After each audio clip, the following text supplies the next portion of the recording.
Three things happened today that hadn't happened at any other point in this 17-day story.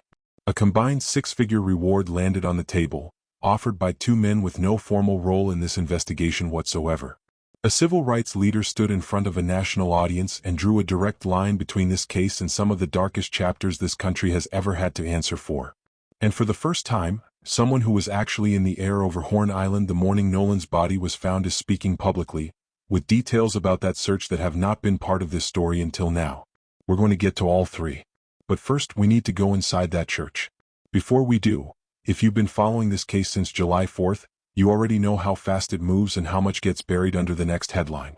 Hit subscribe now because what comes in the next 10 minutes changes how a lot of what you already know about this case should be read.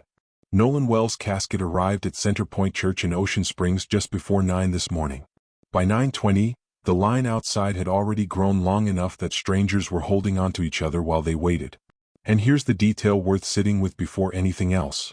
Almost nobody in that line was dressed in black. They were dressed in blue and black, Ocean Springs High School's football colors, worn at the family's specific request. That's not a small choice. That's a mother deciding, deliberately, that her son's funeral was not going to look like every other funeral. It was going to look like a home game. Near the entrance, a portrait of Nolan sat surrounded by white roses and hydrangeas, smiling in a black suit. Inside, two screens ran a slideshow of his life. Birthdays, prom, graduation, set against gospel music playing low enough that you had to lean in to hear the words. And this is where it gets hard to watch as a journalist rather than just a person, because for 17 days, this case has existed almost entirely as a set of open questions. A timeline. A contradiction. GPS coordinates released through a records request. A name attached to a grand jury referral. And for a few minutes this morning, none of that was on those screens. It was just a kid. Prom photos. A graduation cap. The kind of ordinary imagery that exists in every family's photo album, now playing in front of hundreds of strangers who only know this 18-year-old through headlines. There's a detail in that crowd that's easy to miss if you're only watching for Sharpton or Crump or the reward numbers, and it's worth naming directly rather than letting it pass by as background noise. Nolan's two younger brothers, Elmore Jr. and Ethan, walked in with their parents this morning and sat largely out of the spotlight that everyone else in that procession has occupied for over 2 weeks. Two boys who lost an older brother. Boys who are also quietly living through all of this. The cameras, the reward money, the historical framing, the grand jury, mostly as background figures in a story that has consumed their families every waking hour since the 4th of July. I want to sit with that for a second because it's the piece of today that doesn't come with a press release attached to it. There's no statement from the sheriff's office about what it's like to be 12 or 14 years old and watch your brother's death get dissected on GPS timelines by people who never met him. There's no reward offered for protecting whatever's left of an ordinary childhood for those two boys. And yet that's exactly what a coach and a football program appear to have quietly stepped in to try to do, something we're going to come back to later in this update, because it's one of the only threads in this entire case that has nothing to do with contested timelines or forensic evidence. Just two kids and the people trying to hold them together. For now, though, the room is still filling. The music is still playing low. And somewhere behind that portrait of a smiling 18-year-old in a black suit, three things are about to happen inside that same church that will turn a private mourning into something closer to a public reckoning. A reward, a reference to some of the worst history this country carries, and a voice from 450 feet above Horn Island finally telling us what he actually saw. We'll get to all of it. Stay with us. Christine Wansley walked to the front of that church a few minutes later, and what she said mattered less in some ways than what she didn't say. She thanked God, in her words, for choosing her and Elmore to be Nolan's parents, for the 18 years she said they'd been given with him. She talked about missing the ordinary things, his quiet nature, his corny jokes, the way his smile could put a stranger at ease. She said the emptiness he left behind will never fully close. And she closed the way she's closed nearly every public appearance for over 2 weeks now, through tears, promising the family will keep fighting for him. Here's what's worth sitting with, though. She didn't mention the grand jury.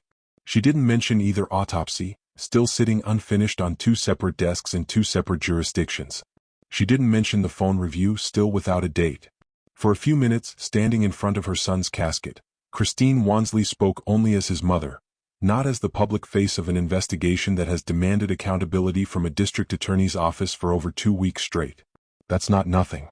Every other appearance this family has made since July 4th has existed at the exact intersection of grief and advocacy, often inside the same sentence. Today, for one eulogy, those two things were allowed to come apart. Grief, standing on its own, without a single reference to the case wrapped around it. Then Elmore stood up. And if Christine's silence said something, Elmore's specificity said something else entirely. He talked about his son's football career, and he told the room the nickname he'd given him, Mr. Cool Hands, because he said it always looked like Nolan was hauling in a touchdown catch, whether he actually was or not. It's such a small detail. Almost mundane. The kind of thing 1,000 fathers have said about 1,000 sons who played ball on a Friday night. And it landed harder than almost anything said all day precisely because it was so ordinary. For over 2 weeks, Nolan Wells has existed publicly as a set of open questions. A timeline, a contradiction, a name inside a grand jury referral. For a few minutes this morning, he was just a kid his dad used to watch catch touchdowns. Let that be the breath before what comes next. Because after Elmore sat back down, this stopped being only a funeral. Sharpton had already thanked Spike Lee and Terrell Owens for showing up. Men with no formal connection to this case, whose presence alone does something for a story a national audience might otherwise have already moved past. But the moment that actually shifted the ground came near the very end of his eulogy. He announced a $50,000 reward from his own organization for information leading to an arrest. And then, almost as an aside, he said he'd just gotten a text. Tyler Perry, who had already quietly covered the entire cost of the funeral, was matching it. What?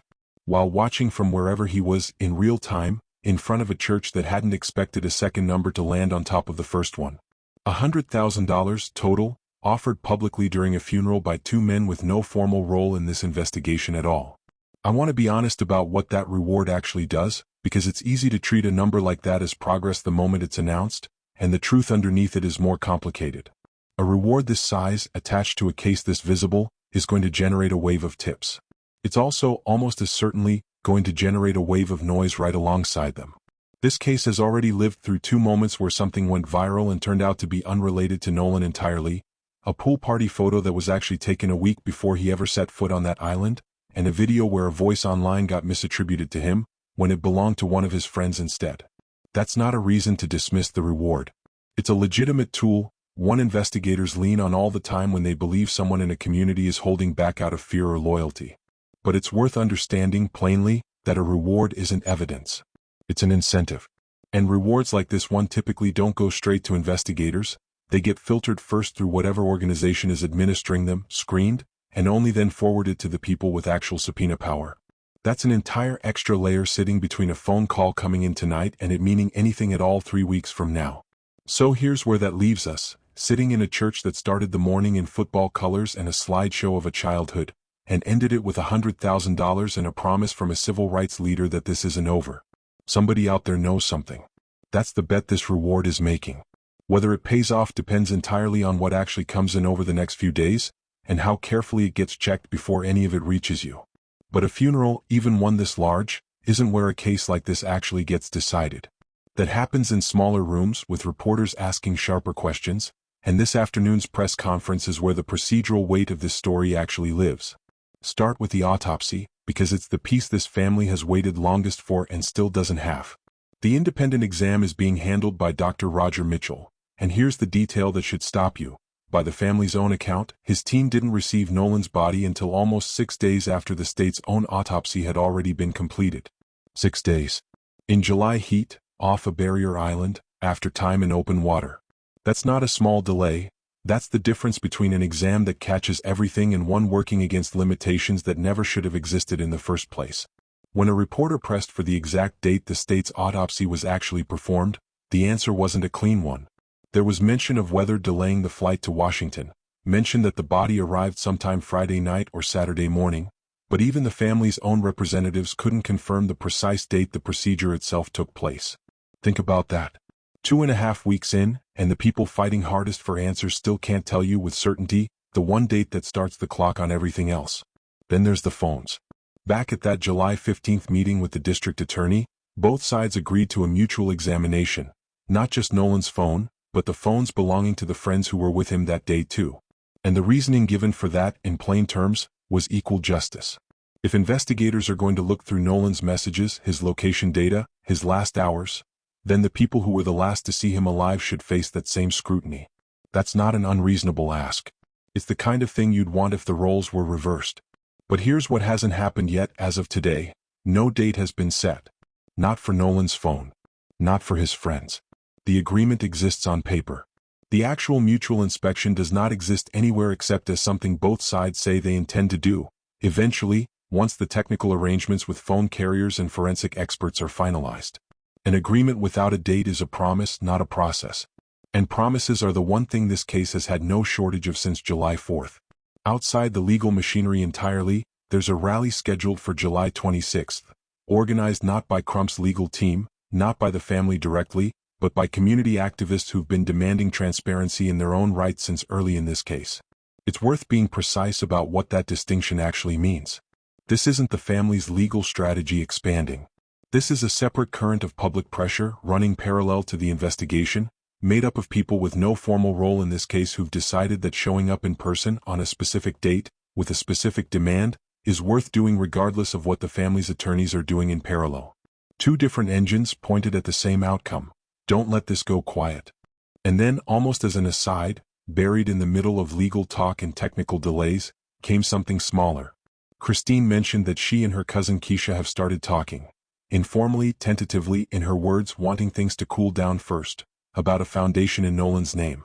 She specifically pointed to the United Cajun Navy, the same volunteer group that had boots on the ground almost immediately after this case broke, as an example of the kind of organization she wants to give back to. It's a small moment. It doesn't move the investigation forward by a single day. But it's worth sitting with anyway because it's the first time in this entire press conference that Christine spoke about a future that exists past the answers she's still waiting for. Not the autopsy. Not the phones. Just what comes after, whenever after finally arrives. Hold on to that feeling for a second because we're about to leave the press conference and go back to that eulogy, to the moment where this case stopped being a regional missing person story and became something the entire country was suddenly watching. It happened when Sharpton, standing in that church, framed Nolan's death as something bigger than one boy on one island. He told the crowd this case touches some of the worst fears this country has carried historically, not just in Mississippi but nationally. And that language did something specific. It placed Nolan's death inside a much older, much larger conversation about how the deaths of black teenagers get investigated in the South. That's not a comparison invented today in this church for effect. It's a documented, extensively reported pattern with real historical weight behind it, and this case had already been pulled into that exact conversation weeks earlier, the moment photographs surfaced showing Nolan, who is black, out on that boat with a group of friends who are white. Here's what's worth being careful about, though, even in a moment this charged. Invoking that pattern explains, honestly and legitimately, why this case generated the kind of national attention it did the instant those photos went public. It's the reason people 3 states away who never met Nolan Wells know his name today. But it doesn't, on its own, tell us what actually happened to him personally. It doesn't substitute for an autopsy result. It doesn't substitute for a confirmed timeline of his final hours. Both of those things are true at the exact same time. The historical pattern is real, and the specific facts of this specific case are still unresolved, and treating one as proof of the other, in either direction, is exactly the kind of mistake that's already tripped this story up twice before. One more thing worth naming honestly without making it feel like an accusation. This isn't the first time Sharpton and Crump have stood together at a service like this one. A reward announcement. A crowd led in a chant built around the person's name. A direct invocation of historical injustice. That structure has shown up at other high-profile funerals for black victims whose deaths drew national attention before this one. Pointing that out isn't a criticism of what happened today, it's just useful context for understanding it. It's a recognizable strategy, built on the idea that sustained public pressure is sometimes the only thing that keeps an investigation from quietly stalling out once the cameras start looking for the next story. Whether that strategy ends up matching in Nolan Wells' case specifically depends entirely on what the autopsies and the phone review actually produce, whenever they finally arrive. But for right now, sitting in that church, all anyone had was history, $100,000, and a family still waiting on dates nobody could give them. Now we get to the third thing from that opening hook, the one nobody had heard until today. His name is Brian Thrasher. He's the vice president of the United Cajun Navy, the volunteer search and rescue network that got pulled into this case almost immediately after Nolan went missing. And today he walked through the entire sequence of events in more detail than has been public at any point in this story. It started, he said, late on the night of July 4th. Someone reached out through one of the group's channels, a message, a tag, a mention on social media, and whoever made that first contact didn't know Christine personally, but knew how to reach her. That connection put the organization's incident commander in touch with her that same night, while she was still in what Thrasher described as full search mode, trying to retrace her son's last steps, trying to track down his phone, his keys, anything. Here's the honest part, and it's worth sitting with because it answers a question a lot of people watching this case have quietly wondered about. Given that a friend called the Coast Guard around 11 p.m. that night, and the Jackson County Sheriff's Office didn't formally request search assistance until around noon the next day, did the search start later than it should have? Thrasher didn't dodge it. He said plainly that there wasn't much anyone could have done on the night of July 4th itself. When he went to sleep that night, he didn't yet know whether Nolan had come home, whether new information had surfaced, whether this was already resolved. It wasn't until the morning of July 5th, when he learned Nolan was still missing overnight, that real concern set in. That's when the organization moved to what he called an all-hands response. 2 volunteers launched by midday on the 5th, one a trained rescue specialist, the other in law enforcement. They surveyed Horn Island by drone first, then ran a search grid by boat between Horn Island and Ship Island. Weather started deteriorating by mid-afternoon, and they had to abort. That night, Thrasher's team made a harder call. A boat search alone wasn't going to be enough. They were losing ground, getting further from the last confirmed sighting of Nolan with every hour that passed.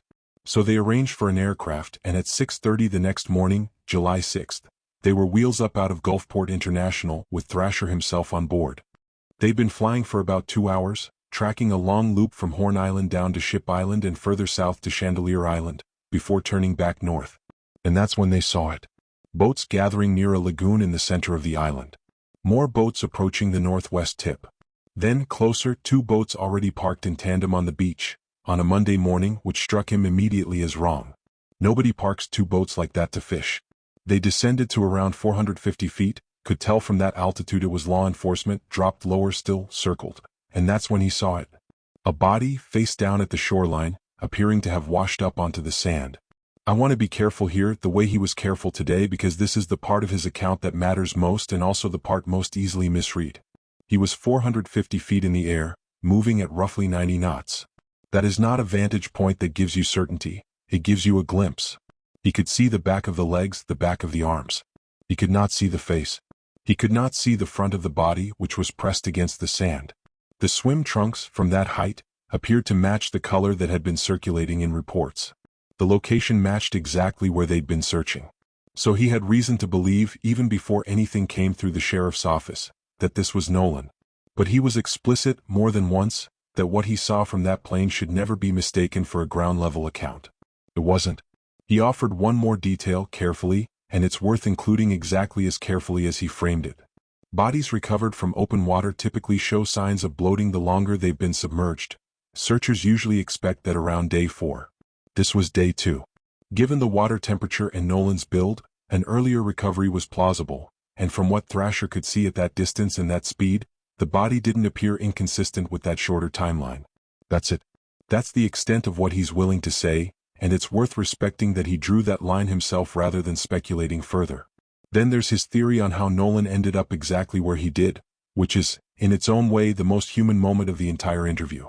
Based on wind and current patterns that day, Thrasher believes Nolan was likely pulled north through the channel between Horn Island and Ship Island, possibly caught in a rip current, before the tide reversed and carried him back south, close to shore. He drew a comparison to an incident just weeks earlier, a shrimp boat worker who went overboard near Pascagoula and wasn't recovered for about a week, eventually surfacing much farther south. Different current, different outcome, but the same unpredictable water. What genuinely surprised him, he said, wasn't the distance Nolan traveled. It's that he ended up so close to the exact spot where he was last seen alive. And then Thrasher landed on the one line that matters more than anything else he said today. When asked what he felt hadn't gotten enough attention in this case, he didn't hesitate. There is essentially no confirmed account of what happened after roughly 4:30 in the afternoon on July 4th, the last time anyone reported seeing Nolan with a group on that island, until the moment his body was found 2 days later. Investigators have interviewed as many as 60 witnesses. His own organization alone received a substantial volume of photos and video from people who were on the water that day. And still, somehow, nobody has accounted for what happened in between. In his words, it's like a vanishing that doesn't make sense on its own terms. That's exactly why, he said, he understands why Nolan's parents have pushed as hard as they have. That gap, nothing confirmed between 4:30 in the afternoon and the moment he was found, is still, according to the one person who spent 2 days in the air and on the water searching for him, the single biggest blank spot in this entire case. So here's where that leaves us, at the end of a day that gave this story more raw material than almost any other single day since July 4th. And it's worth being precise about what actually changed, because it's easy to mistake a day this heavy for a turning point in the investigation itself. It wasn't. Both autopsies are exactly where they were yesterday, unfinished, sitting on 2 separate desks in 2 separate jurisdictions.